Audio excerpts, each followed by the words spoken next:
నిన్ను ఆశీర్వదించాలి అన్నా, పడిన స్థితిలో నుంచి నిన్ను లేపాలి అన్నా ఎవరి వల్ల అవుతుందంటే నేను ప్రకటిస్తున్నా, మీరు కూర్చొని వింటున్నా, నజరేయుడైన యేసయ్య వల్ల మాత్రమే అవుతుంది. సమస్య వచ్చిందని నేను కృంగిపోతూ ప్రార్థన జీవితాన్ని వ్యర్థపరుచుకుంటున్నావా? సమస్య వస్తుంది కదా అని నీ యొక్క ఆత్మీయ స్థితిని కిందికి దిగజార్చుకుంటున్నావా?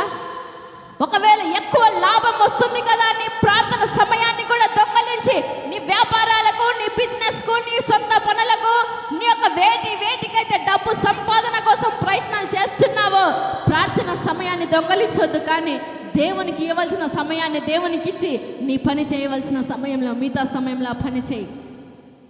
నీకున్న ఉద్యోగం కావచ్చు, నీకున్న చదువు కావచ్చు, నీకున్న వ్యాపారం కావచ్చు, నీకున్న పిల్లలు కావచ్చు, నీకున్న తలాంతులు కావచ్చు, నీకున్న జ్ఞానం కావచ్చు, ఇవేవి కూడా నీ సొంతంగా నీలోకి రాలేదు. కానీ